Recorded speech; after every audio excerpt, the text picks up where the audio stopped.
Ang pinakamagandang comeback na pwede mong magawa ay yung makabalik ka sa dating ikaw.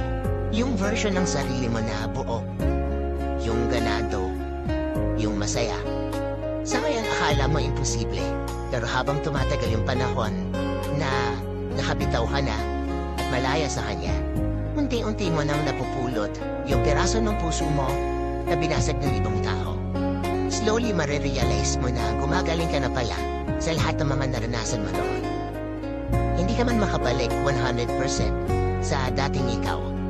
At least ngayon, alam mo na kung ano yung deserve mo. Alam mo na yung tinuro sa'yo ng mundo.